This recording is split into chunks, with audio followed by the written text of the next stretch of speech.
Hello po, isang magandang araw po sa ating lahat. And kumusta po kayo? Ako po si Ate Mel. And sa lahat po ng mga nandito po ngayon, welcome po sa channel po natin.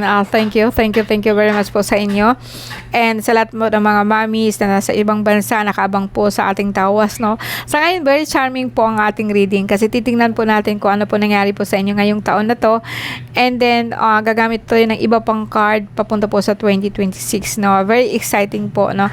But, bago yan, no, samahan po muna ninyo ako na tawagin po ang ating mahal na Ama. Lahat po ng gabay ko na lahat po sila ay kalikasan.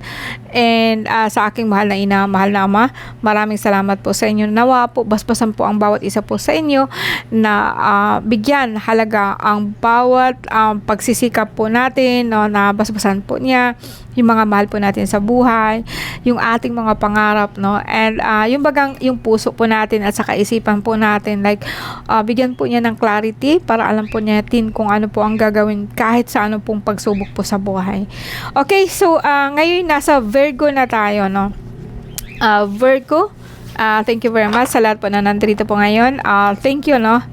And very exciting ito, guys. Actually, so gagamit po ako ng Celtic Cross. Bawat isa po ipapaliwanag ko po kung ano po ang function nun.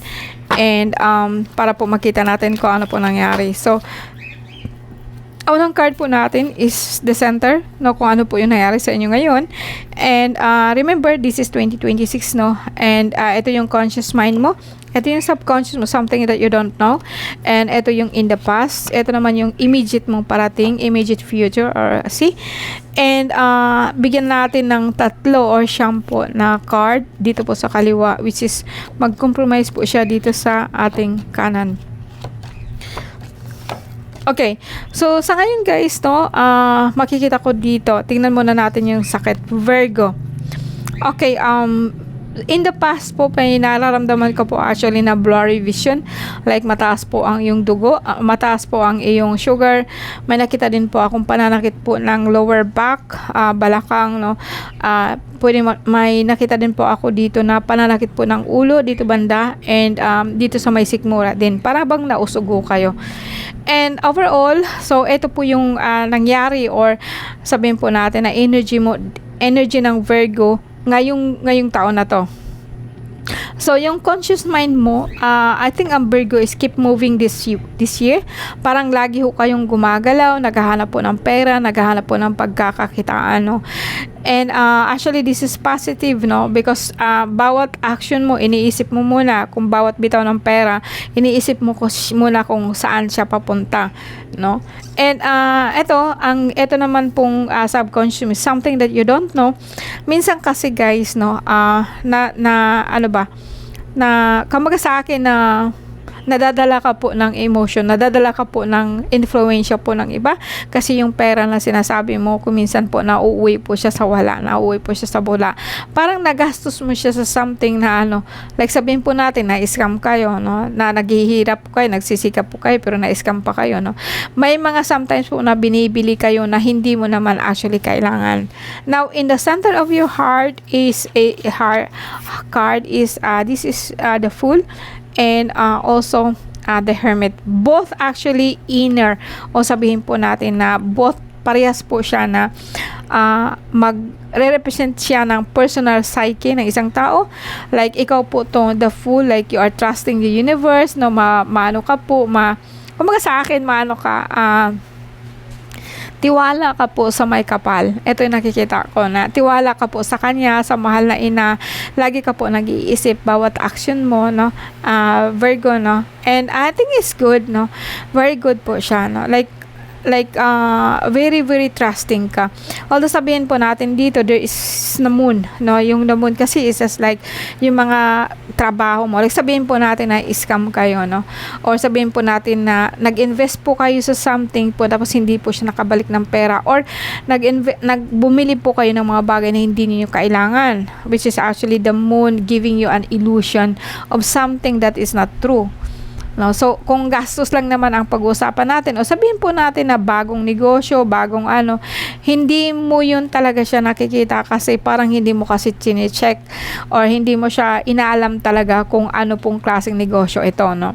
Now, actually, you want to change, no? Parang ito kasi death. Pero kung pag-anuhan natin, parang kumbaga sa akin, although the death is actually is a symbol of transformation, no, bago, parang pagbabago po ng buhay natin.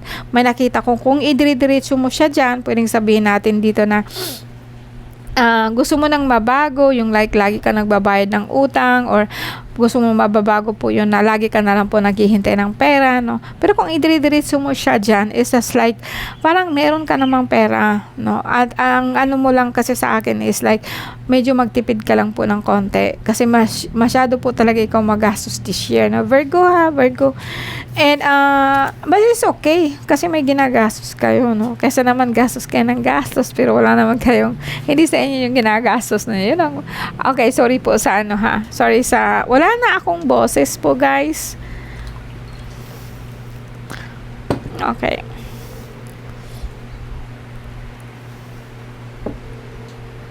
Okay, now ito naman kasi dito like ano natin ha, parang pagdugtong-dugtungin natin. May nakikita kasi ako dito guys na super gastos. Sabi ko nga sa'yo, nahihirapan ka nun magbayad.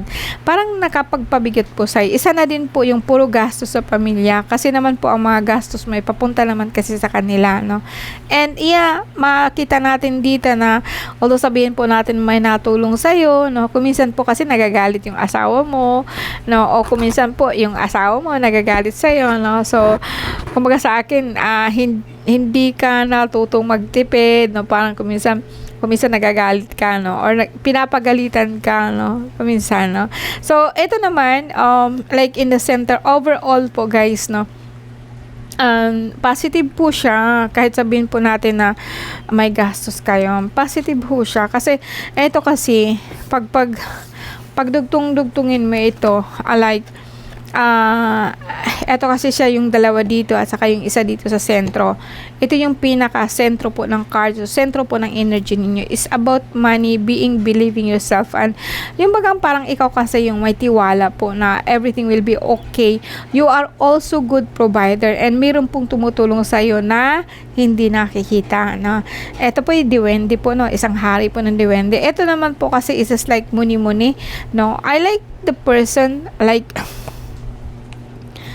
yung ano kasi, no, like bago ikaw kasi yung Virgo na parang pag ginagastos mo iniisip mo din, no, parang may tiwala ka po fully, and lagi mong di ka tumitingin sa iba ba, no? Parang you just minding your own business. Kung ano lang po yung gusto mo, yun po ang pinupuusan mo, which is a very good thing.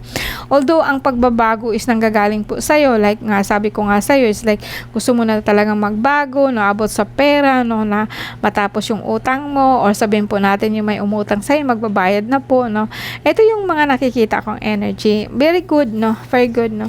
Kaya sabihin natin na may nararamdaman ka, still para sa akin, still very good, no. So, eto guys, no, nakikita ko so far sa inyo.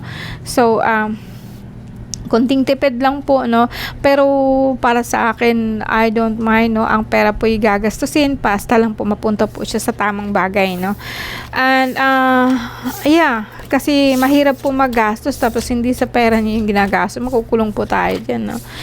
And eto naman ho, para sa akin, konting tipid lang this year, and then tingnan natin next year kung ano po nangyari po sa Virgo po, no.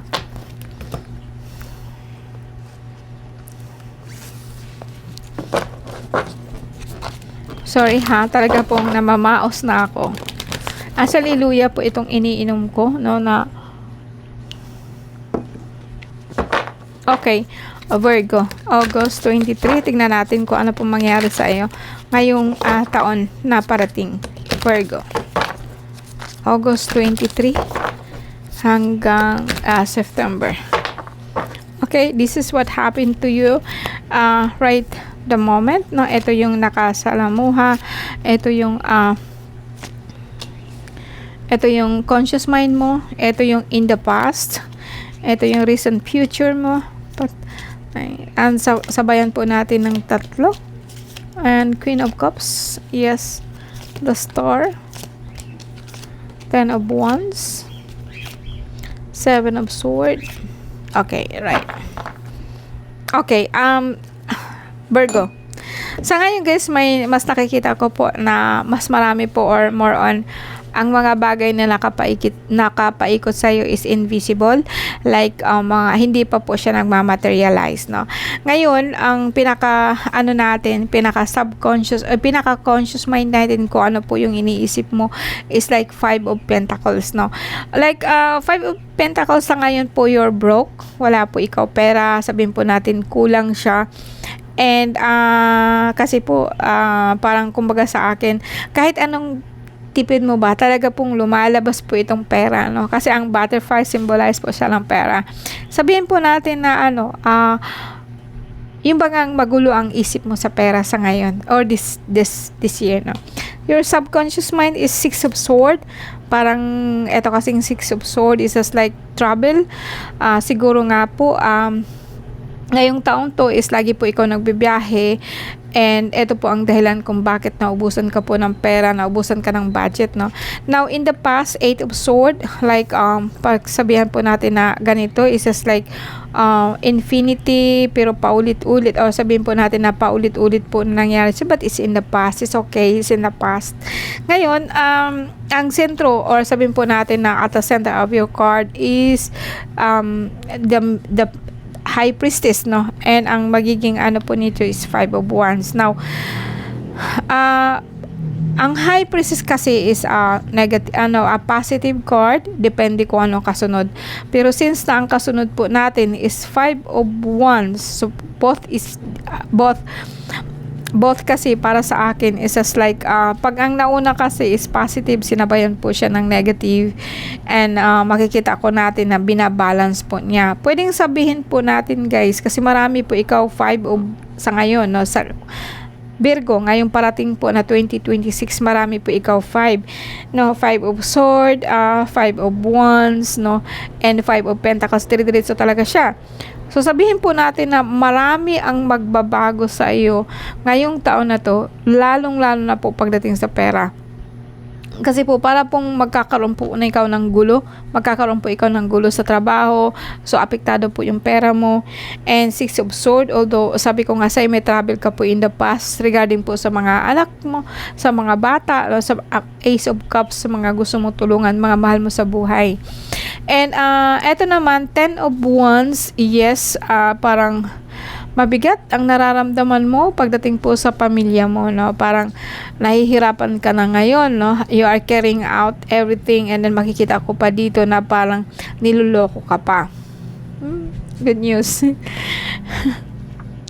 Virgo. So, ang card ko dito is just like more visible.